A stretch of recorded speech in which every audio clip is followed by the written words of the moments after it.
بسم اللہ الرحمن الرحیم۔ السلام علیکم ورحمۃ اللہ وبرکاتہ۔ اللہم صلی علی محمد وعلی آل محمد۔ سیرت النبی صلی اللہ علیہ وآلہ وسلم، درس نمبر 92۔ نبی صلی اللہ علیہ وآلہ وسلم کی ہجرت اور مددگار لوگ۔ جب جستجو کی آگ بجھ گئی، تلاش کی تگ و دو رک گئی اور 3 روز کی مسلسل اور بے نتیجہ دوڑ دھوپ کے بعد قریش کے جوش و جذبات سرد پڑ گئے، تو رسول اللہ صلی اللہ علیہ وسلم اور حضرت ابو بکر رضی اللہ عنہ نے مدینہ کے لیے نکلنے کا عزم فرمایا۔ عبداللہ بن عریقت لیثی سے، جو صحرائی اور بیابانی رستوں کا ماہر تھا، پہلے ہی اجرت پر مدینہ پہنچانے کا معاملہ طے ہو چکا تھا۔ یہ شخص ابھی قریش ہی کے دین پر تھا، لیکن قابل اطمینان تھا، اس لیے سواریاں اس کے حوالے کر دی گئی تھیں اور طے ہوا تھا کہ 3 راتیں گزر جانے کے بعد وہ دونوں سواریاں لے کر غار ثور پہنچ جائے گا۔ چنانچہ جب دوشنبہ کی رات، جو ربیع الاول کی چاند رات تھی، مطابق 16 ستمبر 622 عیسوی، عبداللہ بن عریقت سواریاں لے کر آ گیا۔ ادھر حضرت اسماء رضی اللہ عنہا بنت ابی بکر رضی اللہ عنہ بھی زاد سفر لے کر آئیں، مگر اس میں لٹکانے والا بندھن لگانا بھول گئیں۔ جب روانگی کا وقت آیا اور حضرت اسماء رضی اللہ عنہا نے توشہ لٹکانا چاہا تو دیکھا کہ اس میں بندھن ہی نہیں ہے۔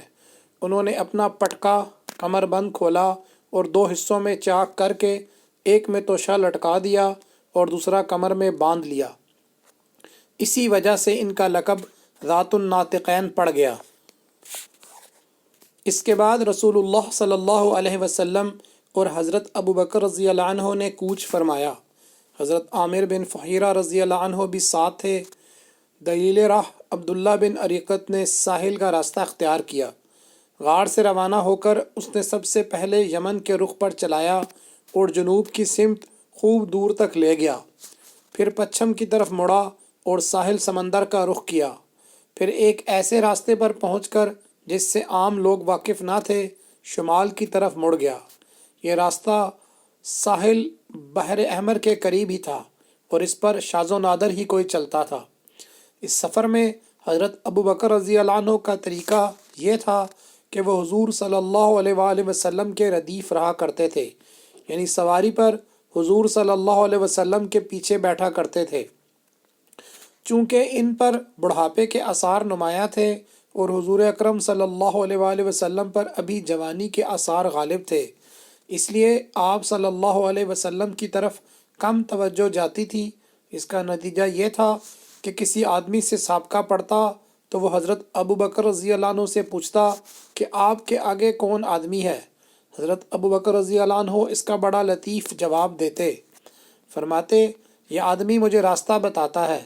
اس سے سمجھنے والا سمجھتا کہ یہی راستہ مراد لے رہے ہیں، حالانکہ وہ خیر کا راستہ مراد لیتے تھے۔ رسول اللہ صلی اللہ علیہ وسلم اس راستے میں جن مقامات سے گزرے، ابن اسحاق نے ان کا تذکرہ کیا ہے۔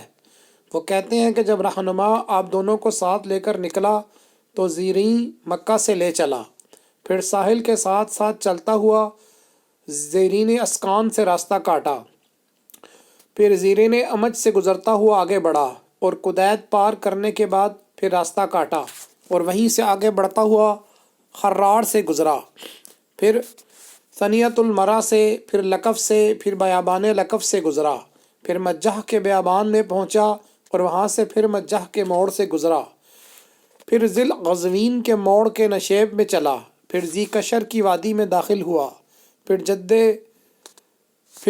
جد اجد کا رخ کیا، پھر اجرت پہنچا اور اس کے بعد بیابان تہن کے وادی ذو سلم سے گزرا، وہاں سے ابابید اور اس کے بعد فاجہ کا رخ کیا، پھر ارج میں اترا، پھر رکوبہ کے داہنے ہاتھ ثنیۃ العائر میں چلا، یہاں تک کہ وادی ریم میں اترا اور اس کے بعد قبا پہنچ گیا۔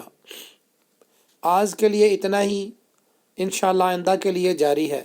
جزاک اللہ خیرہ۔ السلام علیکم ورحمۃ اللہ وبرکاتہ۔